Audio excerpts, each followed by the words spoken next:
ప్రపంచంలోనే అత్యధిక సైన్యం కల దేశాలలో భారత్‌ది నాలుగో స్థానం. అమెరికా, రష్యా, చైనా తర్వాత అంతటి బలమైన సైనిక వ్యవస్థ కల దేశం భారతదేశం. అందుకే ప్రపంచ దేశాల్లో భారతదేశానికి ఒక ప్రత్యేకమైన గుర్తింపు ఉంది. ఇటువంటి బలమైన దేశం కనుకనే భారత్, పాక్ వివాదం వచ్చినప్పుడు యూఎన్ మరియు ప్రపంచ దేశాలు పాక్‌పై మొట్టికాయలు వేసో, లేక భారత్‌పై దౌత్యపరమైన ఒత్తిడి తెచ్చో యుద్ధాన్ని నిర్వహిస్తున్నాయి.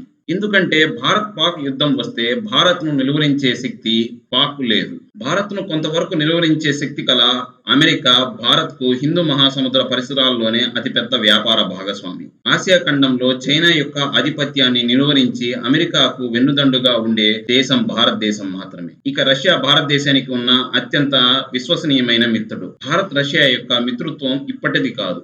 ఎప్పుడో మొదటి ప్రపంచ యుద్ధం నాటిది. అందువల్ల భారత్‌ను కాదని రష్యా పాక్‌కు యుద్ధ సహాయం కాదు కదా, కనీసం మాట సహాయం కూడా చేయదు. చైనా విషయానికి వస్తే అసలే అమెరికాతో వ్యాపార లావాదేవీలు దెబ్బతిని చైనా పీకల్లోతు కష్టాల్లో ఉంది. అమెరికా తర్వాత చైనాకి అతిపెద్ద వ్యాపార భాగస్వామి ఇండియానే. ఇటువంటి సమయంలో చైనా ప్రత్యక్షంగా పాకిస్తాన్‌కు సహాయం చేయదు. మహా అయితే వారికి దొంగచాటుగా ఆయుధాలు సప్లై చేస్తుందేమో. ఇటువంటి పరిణామాలతో పాకిస్తాన్ ప్రాణాలను అరచేతుల్లో పెట్టుకొని డాంభికమైన పలుకులు పలుకుతుంది.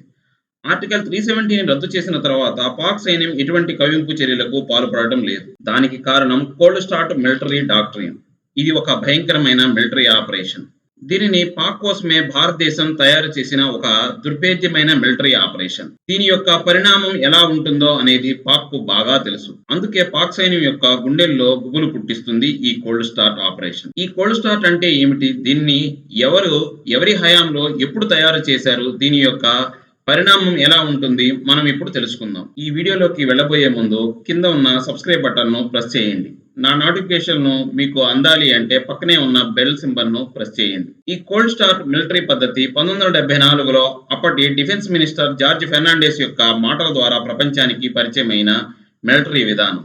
1971 యుద్ధానంతరం భారత్‌కు రాబోయే కాలంలో పాక్‌తో మరలా ఇటువంటి యుద్ధం వస్తే కేవలం 48 గంటల్లో పాక్‌ను నిర్వీర్యం చేసి పాక్ యొక్క రాజధాని అయిన ఇస్లామాబాద్‌ను ఆక్రమించుకోవటం మరియు యుద్ధంలో అణ్వాయుధాలను ప్రయోగించకుండా పాక్‌ను నిర్వీర్యం చేయటం ఈ కోల్డ్ స్టార్ట్ మిలిటరీ విధానం యొక్క ముఖ్య ఉద్దేశం. 1981-2000 మధ్య కాలంలో సుందర్జీ విధానం కింద 7 డిఫెన్సివ్ హోల్డింగ్ క్రాప్స్‌ని ఇండియా ఆర్మీ తయారు చేసింది.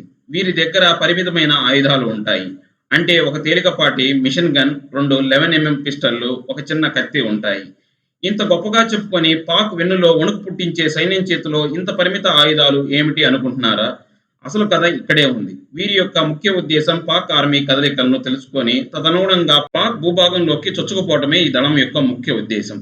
వీరిని రక్షిస్తూ అత్యాధునిక యుద్ధ ట్యాంకర్లు, ఆర్టిలరీలు వెంబడిస్తూ ఉంటాయి. అంతేకాకుండా వాయుసేన కూడా వీరిని కాపలా కాస్తూ వీరిని అనుసరిస్తుంది. పాక్ భూభాగంలోకి అత్యంత వేగంగా చొరబడి పాక్ సైనిక స్థావరాలను ఆక్రమించుకోవటమే. వీరు వేగమైన పరుగుతో పాక్ భూభాగంలోకి ప్రవేశించాలి. అంత వేగంగా పరుగు తీయాలి అంటే వీరి వద్ద తేలికపాటి ఆయుధాలు మాత్రమే ఉండాలి. ఈ డిఫెన్సివ్ ఫోర్స్ కి అత్యధికంగా అవరోధం పాక్ యొక్క సైనిక స్థావరాలను దాటటమే. ఆ క్రమంలో భారతదేశం యొక్క అధునాతన యుద్ధ ట్యాంకర్లు, వాయుసేన వీరిని కంటికి రెప్పలా కాపాడుతాయి. వీరు కేవలం గంటల వ్యవధిలోనే పాక్ స్థావరాలను తమ ఆధీనంలోకి తెచ్చుకోవాలి.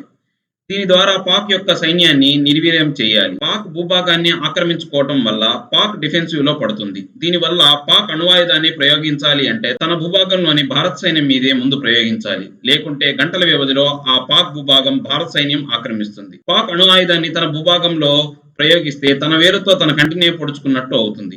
ఇలా పాకిస్తాన్ సైనిక స్థావరాలను ఆక్రమించిన తర్వాత ఈ డిఫెన్సివ్ ఫోర్స్ యొక్క అసలు పని మొదలవుతుంది. ఆపరేషన్ మొదలైన 48 గంటల్లో పాక్ రాజధాని అయిన ఇస్లామాబాద్ చేరుకొని అక్కడి ప్రధాన కార్యాలయాలను చుట్టుముట్టడం, దీనివల్ల పాక్‌కి అణ్వాయుధాన్ని ప్రయోగించే సమయం లేకుండా చేయటం ఈ కోల్డ్ స్టార్ట్ యొక్క ముఖ్య ఉద్దేశం. ఈ పరిణామాల వల్ల పాక్ భారత్‌తో కాళబేరానికైనా వస్తుంది, లేదా భారత్ పాక్‌ను పూర్తిగా ఆక్రమించుకుంటుంది. ఈ కోల్డ్ స్టార్ట్ కింద ఉన్న 7 డిఫెన్సివ్ హోల్డింగ్ క్రాప్స్‌లో మొత్తం 60,000 మంది ఉంటారు.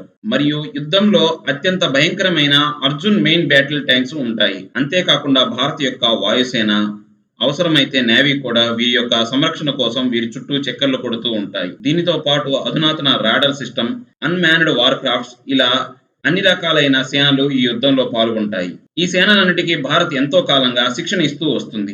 ఎడారి ప్రాంతాల్లో సైతం ఇవి తమ విధులను ఖచ్చితత్వంతో నిర్వర్తించగలవు. ఈ కోల్డ్ స్టార్ట్ అటాక్ జరిగింది అంటే పాక్ తిరిగి తన సైన్యాన్ని, సైనిక స్థావరాలను ఏర్పరచుకోవడానికి కనీసం 10 సంవత్సరాల సమయం పడుతుంది. ఎందుకంటే పాక్ ఆర్మీ బోర్డర్‌లో ఉండే మొత్తం సైన్యం యొక్క బలం 30,000 మంది. ఈ కోల్డ్ స్టార్ట్ ఫోర్స్‌లో కేవలం పదాతి దళాలకు చెందిన సైనికులే 60,000 మంది ఉంటారు. భారత్ 2 సార్లు ఈ ఆపరేషన్‌ని చేయాలి అనుకుంది. 2001లో పాక్ ప్రేరేపిత ఉగ్రవాద సంస్థలైన జైషే మహమ్మద్, లష్కర్-ఇ-తోయబా భారత్ పార్లమెంటుపై దాడి చేసినప్పుడు అది పాక్ పనే అని గుర్తించింది. ఎందుకంటే ఈ దాడికి సరిగ్గా 2 నెలల ముందు ఇదే తరహాలో కాశ్మీర్ అసెంబ్లీపై పాక్ ఉగ్రవాద సంస్థలు దాడి జరిపాయి. కానీ ఈ కోల్డ్ స్టార్ట్ ఫోర్సెస్ భారత్‌లోని ఢిల్లీ, పంజాబ్ వంటి ప్రదేశాల్లో ఉండటం వల్ల ఈ మొత్తం సైన్యాన్ని బోర్డర్‌కు తరలించడానికి 3 వారాల సమయం పట్టింది. ఈ సమయంలో పాక్ అప్రమత్తమయ్యి అమెరికా ద్వారా ఒత్తిడి తెచ్చింది. అప్పటి ప్రధాని ముషర్రఫ్ అమెరికా సూచన మేరకు భారత్ పార్లమెంటు దాడిని ఖండిస్తూ ఉగ్రవాదులను ఏరివేస్తామని మీడియా ముందు ముసలి కన్నీరు కార్చారు. దీనితో అప్పటి ఆపరేషన్ పరాక్రమ్ 2001-2 రద్దు అయింది. 2008లో ముంబై అటాక్‌కు కారణమైన Pak origin American terrorist India మరియు పాక్ మధ్య యుద్ధం కోసమే ఈ పని చేశాను అని చెప్పడంతో పాక్ ప్రమేయం లేదని తెలిసి భారత్ ఈ ఆపరేషన్‌ను ఆపేసింది. ఇన్నాళ్లు అఫెన్సివ్ మోడ్‌లో ఉన్న భారత్ డిఫెన్సివ్ మోడ్‌లోకి వచ్చింది. భారత్ ఈ కోల్డ్ స్టార్ట్‌కు సంబంధించిన సైన్యాన్ని ఇప్పటికే భారత్-పాక్ సరిహద్దుల్లోకి తెచ్చింది. ఇక పాక్ కవింపు చర్యల కోసం ఎదురు చూస్తుంది. ఒక్కసారి పాక్ సైన్యం తూటా పేల్చితే 48 గంటల్లో పథకం ప్రకారం భారత్ తన వ్యూహాన్ని అమలు చేసి పాక్‌ను సమూలంగా ఆక్రమిస్తుంది. ఇంత తెలిసినా పాకిస్తాన్‌కు భారత్ సైన్యాన్ని నిర్వహించే సైనిక బలం లేదు. అందులో పాక్ సైన్యం యొక్క యాక్యురసీ చాలా తక్కువ. దీనికి నిదర్శనం భారత్ బాల్కోటపై జరిపిన దాడి తర్వాత పాక్‌కు చెందిన అధునాతన అమెరికన్ F-16 యుద్ధ విమానాలు భారత్‌పై దాడి చేయడానికి వచ్చి నిర్దేశిత లక్ష్యాలలో కాకుండా పనికిరాని కొండలపై బాంబులు వేశాయి. కానీ భారత్ సైన్యం యాక్యురసీకి పెట్టింది పేరు. 98.76 యాక్యురసీ రేటు భారత సైన్యం సొంతం. దీనికి ఉదాహరణ భారత వాయుసేనకు చెందిన అభినందన్ ఎంతో పాతదైన MiG-21 విమానంతో అత్యాధునిక F-16 విమానాన్ని కూల్చటమే. పాకిస్తాన్‌కు భారతదేశం యొక్క సైనిక బలం తెలుసు. వారి సైన్యంలో ఉన్న లోపాలను తెలిసి పాక్ ప్రాణాలు అరచేతిలో పెట్టుకొని ప్రగల్భాలు పలుకుతోంది. కానీ భారత్ అవకాశం కోసం ఎదురు చూస్తుంది. ఈ ఆపరేషన్ ద్వారా భారత్ కుదిరితే పాక్‌ను ఆక్రమించుకొని ఆ తర్వాత తన స్నేహితులైన అమెరికా, రష్యాలతో దౌత్యం చేసినట్లు నటించి పాక్ ఆక్రమిత కాశ్మీర్‌ను పూర్తిగా ఆక్రమించుకొని పాక్‌ను విడిచివేయాలి అనేది భారతదేశం యొక్క వ్యూహం. ఇది కోల్డ్ స్టార్ట్ మిలిటరీ డాక్ట్రైన్ యొక్క ముఖ్య ఉద్దేశం. నా ఈ వీడియో మీకు నచ్చినట్లయితే లైక్ చేయండి. కింద ఉన్న సబ్స్క్రైబ్ బటన్‌ను ప్రెస్ చేయండి. దాంతో పాటు నా వీడియో యొక్క లైవ్ అప్డేట్స్ మీకు అందాలి అంటే పక్కనున్న బెల్ ఐకాన్‌ని ప్రెస్ చేయండి.